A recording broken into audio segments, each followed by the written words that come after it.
inside the White House right now with a special delivery for the president, a personal letter from Kim Jong-un. Hello, everyone. I'm Dana Perino, and this is the Daily Briefing. The visit from Kim Jong-un's right-hand man coming amid a flurry of high-stakes diplomacy and growing signs that a historic summit meeting could be back on track. Kevin Cork is live at the White House. Kevin, I was just thinking that this is one of those days when you work at the White House that you'll probably tell your grandchildren about, that you were there when. No matter how this turns out, it's a historic day. No question about that. And it's so interesting, Dana. You can relate better than most. You know what it feels like to sort of be able to take it all in. I'm reminded even of the last administration and going to Cuba and sort of soaking it all up. And so to be here on the cusp of perhaps real history, not just history for the U.S. and North Korea, but history for the entire world is really quite something. As you pointed out, the leadership, some of the leadership from North Korea making their way here to the White House. Kim Jong-chol coming here not long ago. They've been in the Oval Office now for the better part of 35 going on 40 minutes. Now, understand that a lot of that is interpretation time. Something is said, you wait for interpreters. Something else is said in reply, you wait for interpreters. So I don't want people to sort of read too much into the length of the current meeting, but I can certainly tell you this. They are looking at this with the greatest of optimism. You saw earlier, Dana, John Kelly, the chief of staff, was obviously there to greet Kim Jong-chol, as well as John Bolton. And, of course, now they're in the Oval Office meeting with the president as we speak. By the way, our colleague, John Roberts, is in the pool today, and so he'll be reporting for us based on everything that they see and hear that they're able to take in. And as we get reports from him, I promise I'll pass them along, Dana. So, Kevin, I wanted to ask you that. Do you think that this is a situation, or might it be too risky? I think I would be reluctant to bring the pool into a meeting with the North Korean official into the Oval Office. But if the pool does not go into the Oval Office and take some commentary from the president, do you think it's likely that the president might address the pool on his way to Marine One? I know he's headed to Camp David for the weekend. Yeah, you're right. He's going to head over to Camp David. And so my suspicion is, I'm going to look at it two ways. Number one, I agree with you. There's just no way I would have the pool go in there.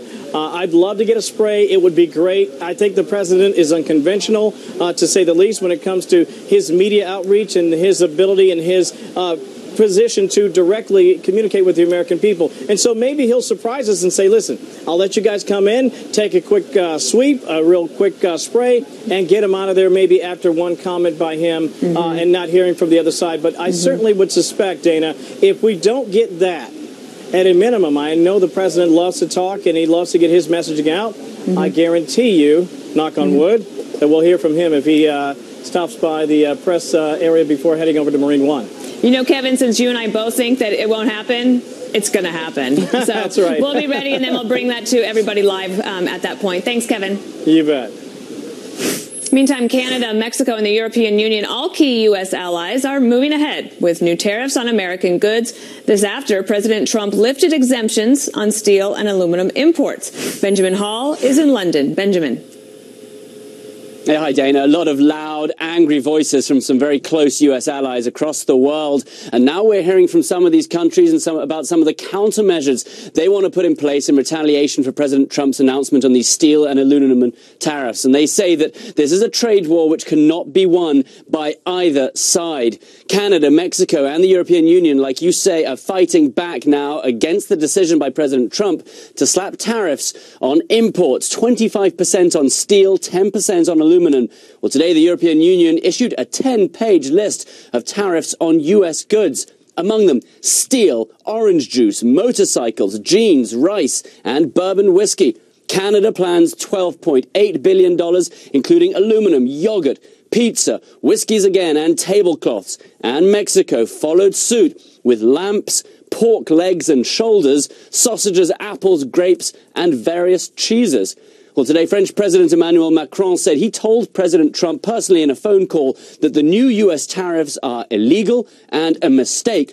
He pledged that the response would be firm and proportionate, and he warned that economic nationalism like this leads to war. Europe's largest automaker, Volkswagen, also warning that the decision could start a trade war that no side would win. And now the EU plans to bring its case to the World Trade Organization, claiming U.S. actions are illegal. And just today we also saw the European Union and Chinese foreign ministers meeting, and some people are suggesting it shows a pivot to the east because countries in Europe are afraid of these tariffs and they feel they might have to reach out elsewhere. But of course President Trump always campaigned on this policy of economic nationalism, America first, and that's exactly what we're seeing him do here. But it seems like there's a lot of negotiating left in the future, and this will play out over the next few months at least. Dana? Well, then we will have to keep checking back in with you, Benjamin Hall. Thank you. I hope so. Thanks. Okay, we're going to talk about both of these things. Let's turn to North Korea first. Michael Allen is a former member of the National Security Council. One of the things I wanted to do, Michael, with you is just to take a step back. They are still meeting in the Oval Office. As you know, that's quite a long time to get a chance to meet with the President of the United States, who is the busiest person in the world. And quite a historic day at the White House. And just your general thoughts and observations at this point. Yeah, my first sense, you and I having worked at the White House when President Bush was trying to make progress with the North Koreans, you know, if you live long enough, you might see anything. To have the North Korean spy chief come down from New York and meet with the president is certainly a historic moment. One of the things that I noted today was that in the New York Times, Motoko Rich wrote this, that the Americans and South Koreans want to persuade the North that continuing to funnel most of the country's resources into its military and nuclear programs shortchanges its citizens' economic well-being. But the North does not see the two as mutually exclusive. And I imagine that might be something that the president is talking about right now with this official. I think the thing that they're discussing right now, and it's going to be really hard for the North Koreans to get over this, is that they believe nuclear weapons are their insurance policy to regime survival. At the end of the day, what they want the most is to stay in power. They understand that that's what we want them to get rid of. I think they might be willing to make some concessions in exchange for economic inducements and the rest. But I don't think they're going to give up their nuclear weapons at the end of the day. So that's the fundamental tension that Secretary Pompeo and President Trump are trying to get over in order to justify having a big summit in Singapore soon. But even if this official, of course, he can't speak for Kim Jong-un, or at least can't be the final word, he'd have to go back. That's what they call shuttle diplomacy, right? So maybe the next time they'll meet is in Singapore. But even if that is a problem, right, that we cannot decide or agree what the complete, verifiable, and irrevocable destruction of the nuclear weapons and ballistic missile program can't be decided, is it still worth it in your mind to go ahead and meet on June 12th to actually talk these things through? Because at least if you're talking, you're not going to war. Yeah, I admit I was a skeptic at the beginning, but once Trump announced it, I guess I could see the logic here, which is that nothing else has worked before. And instead of trying to put a meeting at the end of a long, painful process, let's do it differently. Let's have the meeting at the beginning, see if, and as I like to say, test this new guy's intentions. He's relatively young. He's gotten at least some Western exposure through his education. I'm skeptical, others are skeptical, but I think the president is right to try and test this guy's intentions. Is he serious? Does he want to bring North Korea into a new age and help his country economically? Let's try it out. Let's look him in the eye and see if it works, but let's have a healthy John Bolton-esque degree of skepticism that this guy's going to put everything on the table for us. In the time I have, I was going to talk to you about trade, but I've got one more question about this that I think is worthwhile, and that is the role of South Korea. So it was reported that it's possible that South Korea wants to push for an end to the war. You know, they've never actually officially ended the war between the North and the South. To actually do a treaty to end the war. President Trump would certainly be a part of that. Assumedly, China would need to be as well.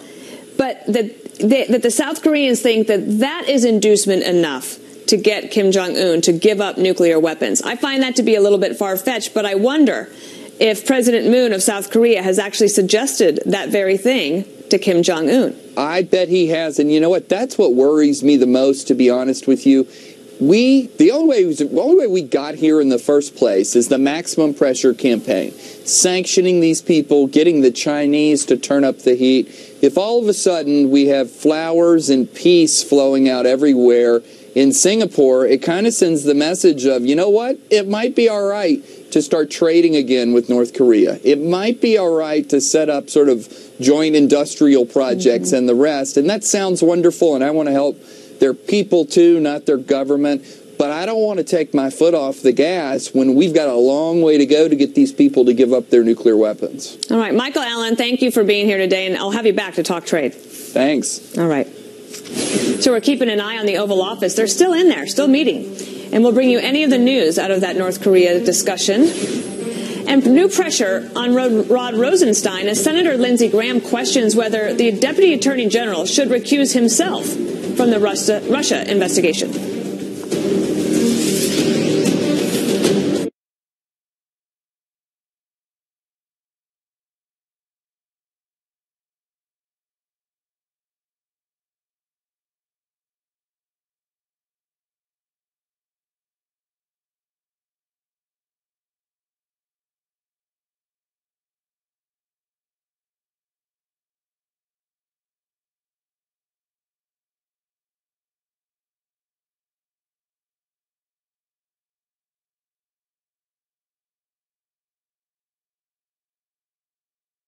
Of the United States, Secretary Pompeo, and the Chief of Staff, John Kelly.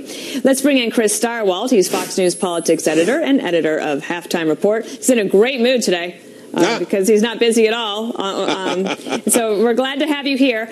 Yes, ma'am. I was asking Michael Allen about just a historic moment that this really is. And as the president says, we'll see what happens. And I think that's a really good, healthy attitude to have, especially if you're dealing with the North Koreans. But it is a historic day at the White House, and it could lead to something quite amazing and good for the world if this series of talks, I don't think June 12th would be the only summit that would need to happen, but it might be a step in the right direction for peace for the world from a nuclear standpoint, but also some calmer tensions there in the region.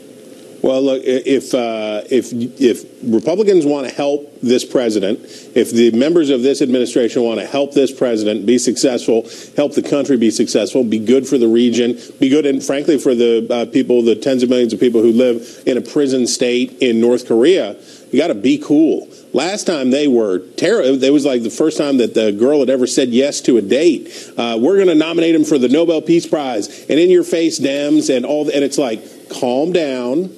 Yeah, see what happens. Tap the brakes. See what happens. Don't set expectations too high. That's not good in a practical sense for during the negotiations. High expectations are, but neither are they politically. If the Republicans want this to be a good thing for their party as well as their country, which it can be, then they got to be cool and stop with the Nobel Peace Prize nominating and stuff.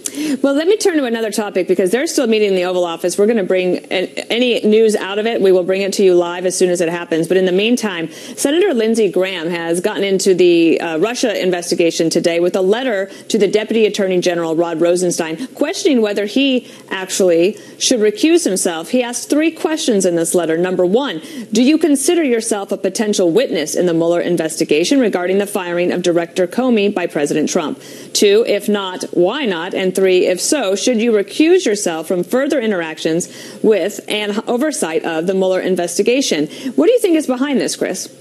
Well, he is a potential witness of fact, I believe, is what the lawyers would say, that he may know things and may be compelled to testify about what he saw or what he heard. The preparation of a memo, what did Comey say after the firing, back and forth. If that's material here, now I think what Graham may be doing to a certain degree is trying to smoke out to see whether or not Mueller is going down the path of looking at obstruction of justice and that kind of stuff. Because if you say, well, do we need to throw this guy out because he might have to testify in an obstruction of justice case, if the answer comes back from the Office of Special Counsel, nah, bro, we're okay, then that is a sign that at least Graham has been able to suss out some information about the potential line of inquiry from Mueller's office.